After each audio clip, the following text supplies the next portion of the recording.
about the Federal Reserve and fractional banking. Oh, there's a vocab word that you may want to pay attention to in your reading. I'm just simply saying.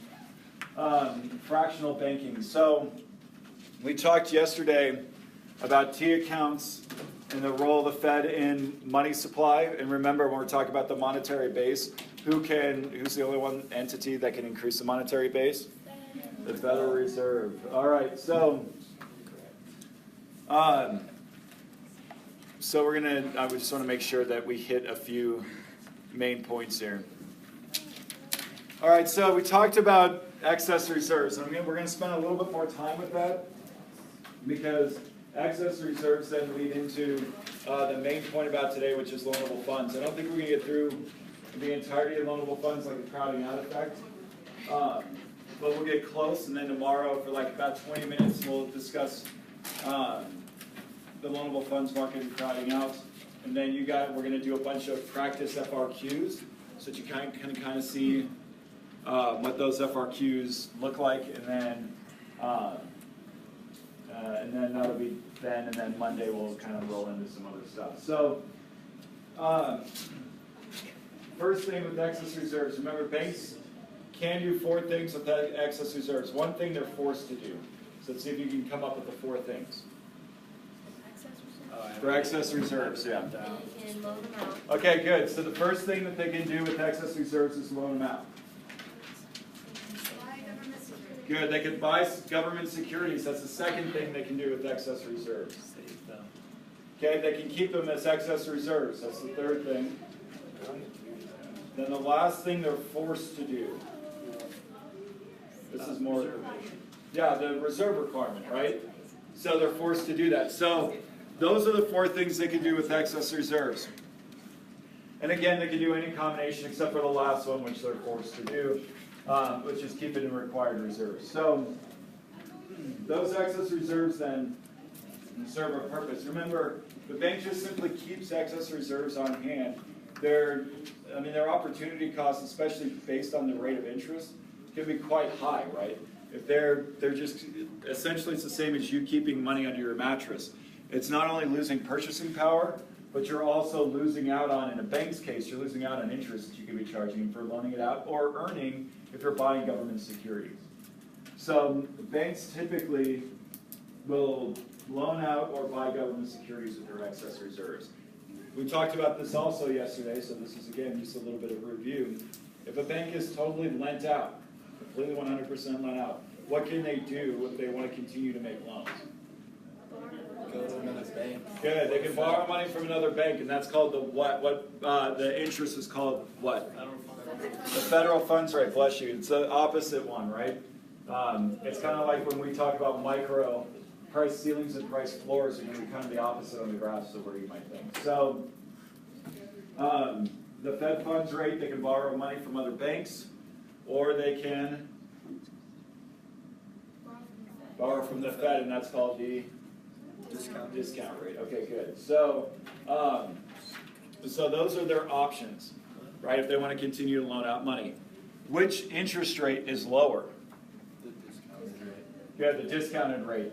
No. Federal funds rate, there you go. Federal funds rate is lower because the Fed wants to act as the lender of last resort. Not that the Federal Reserve initially, or I don't know why, I guess I could research it a little bit, why that's the case. They want it, but their main goal is not to be like a major bank. Their main goal is to facilitate banking. In Naked Money, it calls it the plumbing of the banking system. So kind of the same deal. So that's why the Fed funds rate is lower. They'd rather incentivize trading between banks than with the Federal Reserve. Because they're there to facilitate. All right, good. All right, so we're going to move on now to loanable funds, the idea of loanable funds. We'll talk about securities and all that kind of stuff a little bit later, T accounts and all of that. All right, so loanable funds graph. I'm going to put this up. We talked about what interest was. Remember, it's essentially the price that you pay, or we all pay, to borrow money. We talked about why the demand curve in the money supply graph is downward sloping, and that's the nominal interest rate. Now, on the AP test, when when I graded, I had a loanable funds market. The interest rate that's on the money market, and I would write this down or star it next to the money market graph that you have from yesterday, is a nominal interest rate. Meaning what's added in if it's nominal. Inflation. So it's the interest rate that basically we would see. You're not really worried as much about rate of return. I mean, you are, but again, it's the Federal Reserve that's manipulating that. Remember, as interest rates decrease, so thinking back to the money supply graph, if interest rates decrease, and this is, I'm sorry, the money market graph. So you have money supply that's perfectly inelastic, the demand for money, here's the quantity of money, and then your nominal interest rate. So we talked about as interest rates, the nominal interest rate decreases, what happens to the demand for money? You said nothing. Good job, nothing happens, excellent. All of you that were either too afraid to say that or, of course I knew it, right? Nothing happens to the demand for money, but what happens to the quantity demand? Good, it increases.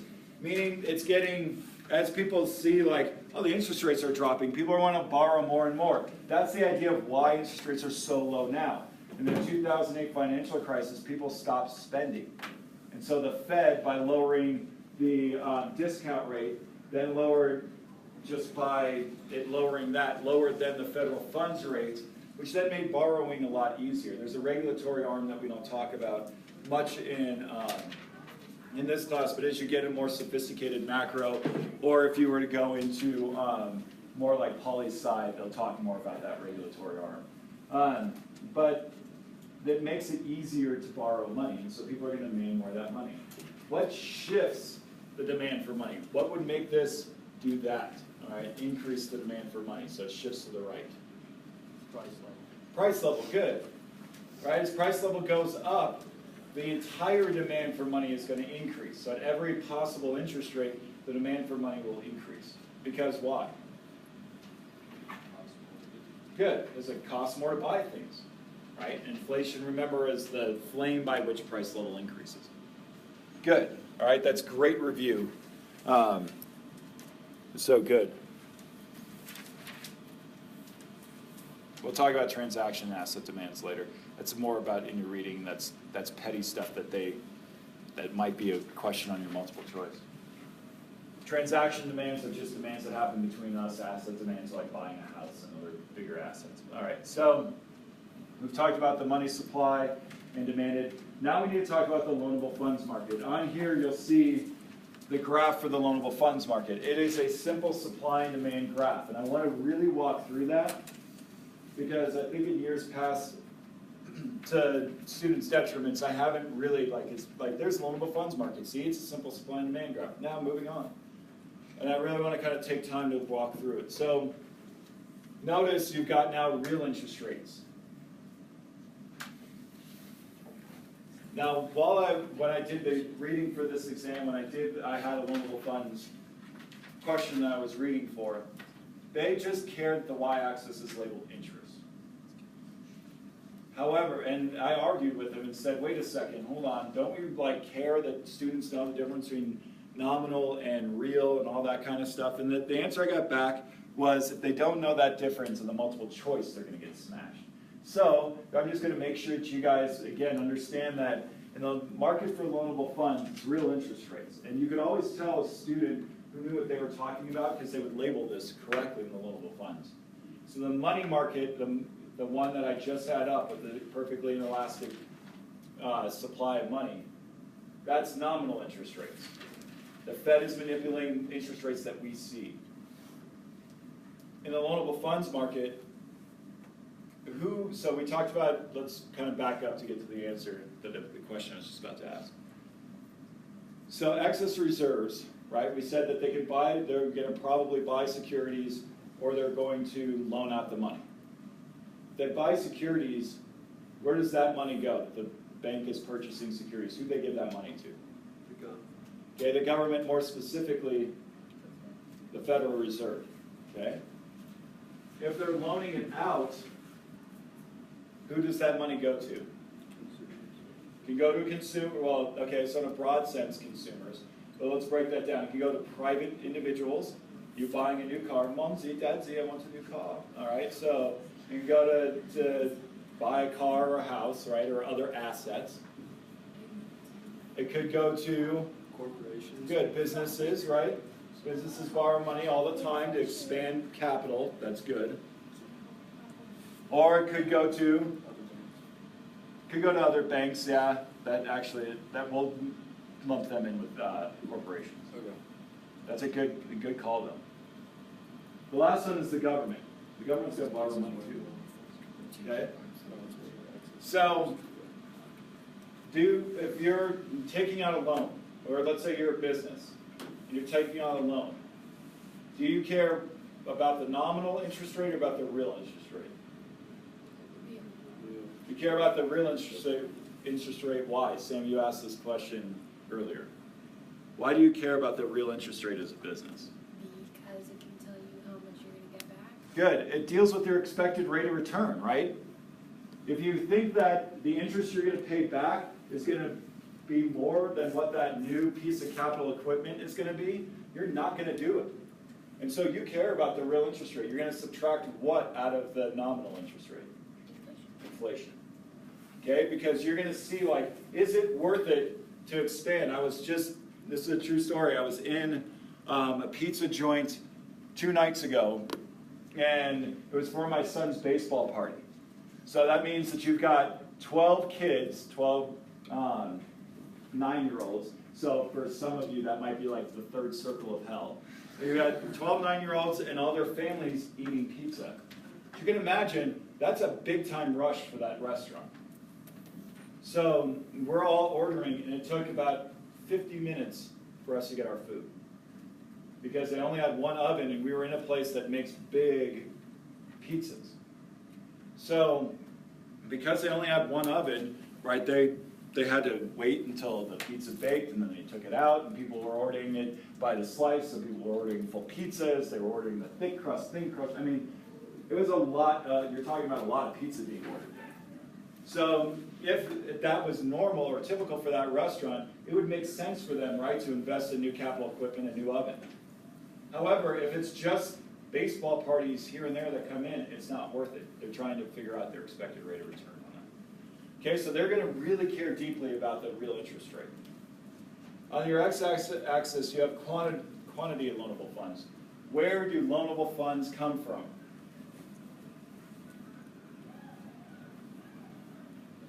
Where do loanable funds come from? We just talked about it. Excess reserves. Excess reserves, good job. All right, so the loanable funds come from excess reserves. Congratulations. You guys are mouth breathing less than the class this morning, and like pull that out of them. All right, so your quantity of loanable funds are people's, and where do those excess reserves come from? Deposits, and not the deposits that you're continuously demanding, but from what?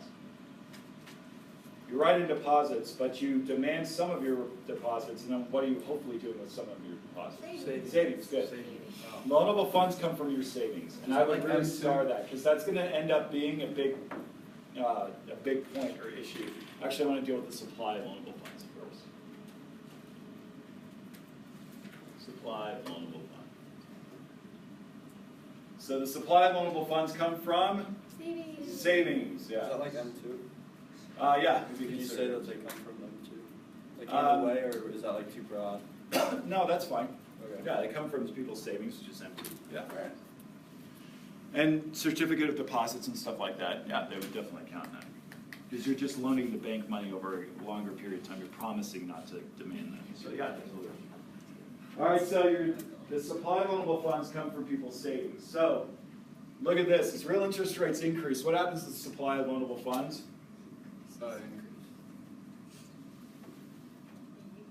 Does it increase, decrease, or stay the same? As the real interest rate rises, what happens to the supply of loanable funds?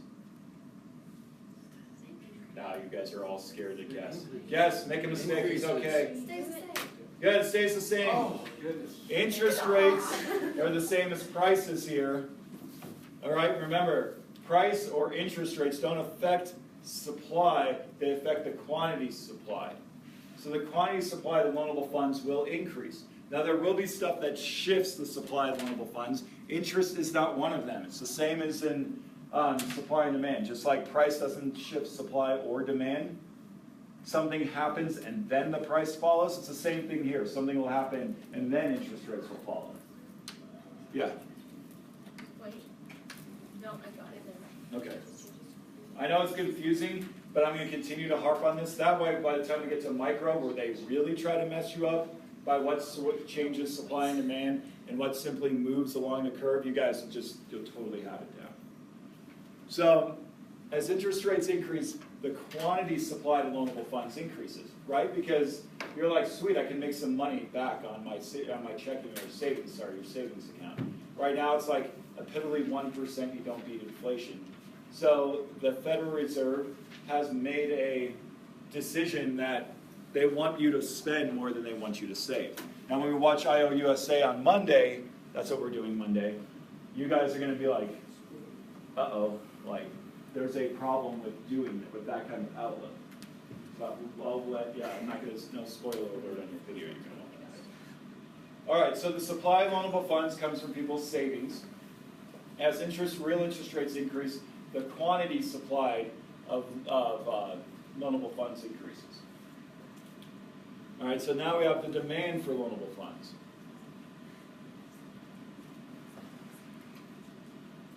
Now notice that it's downward sloping, meaning that as interest rates decrease, what happens to the demand for loanable funds? Stay the same. Good, nothing. Good job. Nothing. Okay, good job. But as real interest rates decrease, what happens to the quantity demand of loanable funds? They increase, right? They go from, let's say, equilibrium down the demand line, right? All the way down the demand line as real interest rates fall because people are going to want that cheap money. All right, so that's going to affect that. Now, let's go back to the graph everybody loves to hate, and that's your ag demand, ag supply graph. Why does everybody love to hate it? Because it's the one that we continuously go back on. So let's see if I can draw it here. Long run ag supply. And you have ag demand, ag supply, big dot because I can't draw, price level there, real GDP. All right, so right now we're in long run equilibrium. Everything's cruising along just fine. You have your loanable funds graph that's in equilibrium. You have your ag demand line ag supply graph that's in equilibrium. Let's say that something happens that offers a demand shock, meaning what happens to ag demand? It shifts. Good, it shifts. Okay, let's say that the economy's cruising along well, almost too well. Okay, like what's happening right now. Okay, so your ag demand will shift to the right. Good, an inflationary gap happens. What happens to price level? It increases. Okay, so now things are getting more expensive to buy. Because of that, then, what happens in your loanable funds market? Demand for loanable funds increases. The demand for loanable funds increases. Why? Because they need more money to pay for the higher prices. Good. Because momsy and dadsy are going to buy you the new car, but because people's incomes have increased, right, and that's shifted maybe ag demand, or there could be other types of things, maybe expansionary fiscal policy. So if you're queen, we're going to call her the silver queen in here. That's Janet Yellen. She's the head of the Federal Reserve. Yeah, she has gray hair. So silver queen. Okay, the silver queen. You can imagine that what's happening right now, there's a couple of promises Trump made during his campaign, right? He has huge hands, he uses excellent words. But one of the promises, right, was Obamacare.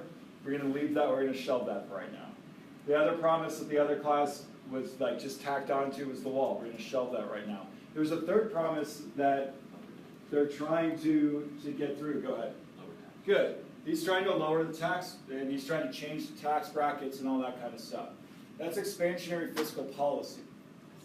But the economy's doing really well. We have really low unemployment. Our GDP is growing at a really good rate. So if you're the silver queen, what's going to make you nervous about all this expansionary fiscal policy that's happening? It's just going to keep inflation to the right. Good, yeah, you might be pushing AD further and further to the right in an inflationary gap. Which means that one of a couple things are going to have to happen. So the Federal Reserve now is trying to increase interest rates. Why? Push it left. Good, it'll make up for that expansionary fiscal policy. Now they're trying to, as the Congress and President are trying to push the gas down to get the car to go forward really fast, the Fed is trying to hit the brake to not make it go quite as fast. Because if they don't, if the Fed just sits back and is like, we're going to keep interest rates low, right? What big issue you're about to have? Inflation. So they're trying to kind of pump on the brakes, meaning that they're going to raise the interest rates. Now they do that by buying manipulating the money supply, which we'll get to. But in the loanable funds market, if they do that and they start increasing interest rates, what's going to happen to the demand for loanable funds? It will stay the same. Stay the same. Quantity demanded. It's going to be a lot like some of your other classes where like one thing is the right answer for everything. I need to start asking the question in a different way. Yeah, it'll stay the same, but what happens to the quantity demand of loanable funds? Decrease. It'll decrease, okay, because of higher interest rates. Wait, Yeah, so the Fed controls the money market, yeah, the money supply. but not the loanable funds market? They control it by manipulating the interest rates through the money market. And Yeah. so the interest rates don't affect the supply of loanable funds? They will, because, the quantity supply of loanable funds. But they don't shift the supply. Yeah, so if you increase the supply of loanable funds, for whatever reason, maybe people become really nervous about the economy, so they start saving their paycheck instead of spending it all. That'll shift the supply of loanable funds to the right, which will lower interest rates. Right? Yeah. If you're not saving as much because you want to spend now, then it'll shift it to the left. But the Fed, like, affecting the interest rates only shifts the... Only deals with the quantity supplied and demanded of loanable funds, yeah. Okay. Okay? So I know it kind of get confusing, but really the shifting of supply of loanable funds and demand of loanable funds, that deals with what the Fed is doing, what price level and inflation are doing. If you haven't guessed it yet, in this class it's all about price level and inflation. Really it is. Because that is kind of the driver that affects a lot of then monetary and fiscal policy. Yes. Just another question on that. Yeah. The shift. So like the mom and dad buying the car. Mm-hmm. If they're anything like my mom and dad, which prices are low, Yeah. where they might take out a loan Yeah. to buy it. Is there any? But so you're saying when prices are high, people will take out more loans. Is it something? In order to pay for that. Like, not everybody is as financially responsible as your parents. Okay, but like, do some people, when prices are low, take out?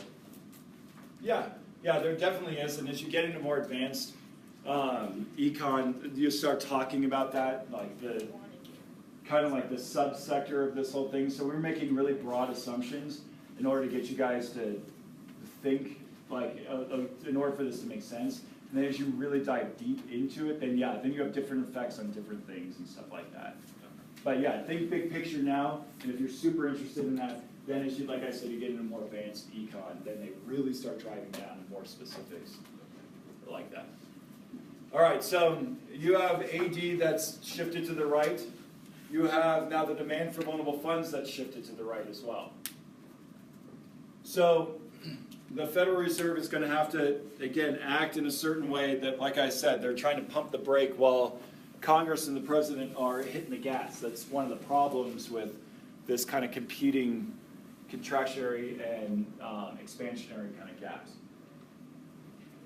So as we talk about this, there's another graph too that comes into play that they like asking. I told you all the graphs in this class, all connect. And it's this one that you probably haven't seen in a while, your production possibility frontier. That one. I missed you, Mr. Curvy, liney, bendy thing. All right, so at equilibrium, everything's at long run equilibrium. Remember that that's the point on the line, point A.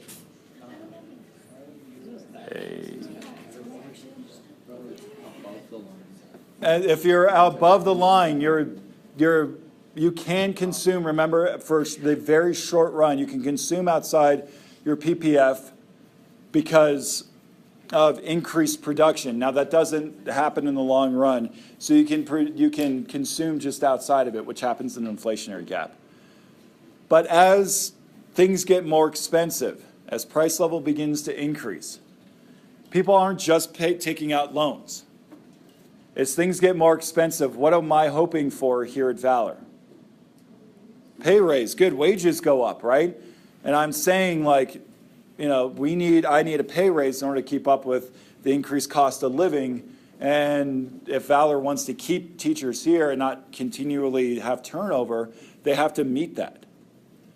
And so as wages go up, or we can talk about other input prices. Probably the other big one is like fuel, gasoline. Not simply because it gets more expensive for you and I to drive, but unless we're in Harry Potter land, which maybe some of you exist in, but unless you're in Harry Potter land, like things don't just magically appear on the shelf, right? In order for things to get to the shelf, it needs to be shipped from a distribution center, which it needed to be shipped from somewhere else to get to that distribution center to get to the shelf on like the local King Super shelf. So that fuel cost is huge. And they do it by big trucks or by train. And that's a huge cost. So that input price will increase. When input prices increase, like wages, or like in the case that I'm using in fuel, which line is affected in your ag demand, ag supply graph? Input prices is a shifter of ag supply, good. And which way is ag supply going to shift as it gets more expensive to employ me? Good, it'll shift left, which will then take you back to an equilibrium, which is a mess up there. So with that happening though, what also increases, or what's increasing? Price level. We're going to talk about something called the ratchet effect. No, I know. It took me 2 years to figure out why everybody laughed when I used the term ratchet effect. The ratchet effect, which basically means if price level goes up, it's almost impossible for it to go back down.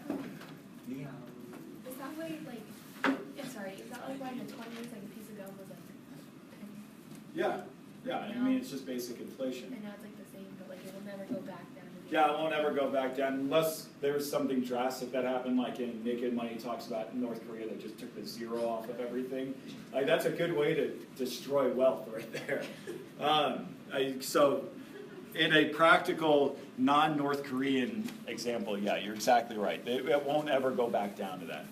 So wages have to keep up, and that's why we're interested in real prices and not nominal prices. Exactly right. All right, so your price level begins to increase, which means the demand for loanable funds will increase as well. So I don't want to get into it right now. We're going to talk about the crowding out effect. And that's what happens when governments start taking out loanable funds. If another thing that will shift the demand for loanable funds is when businesses are optimistic about the future and they want to invest in capital stock.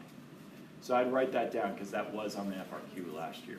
Okay, so increase or an optimistic outlook on business, right? Where businesses want to increase capital stock, that'll increase the demand for loanable funds.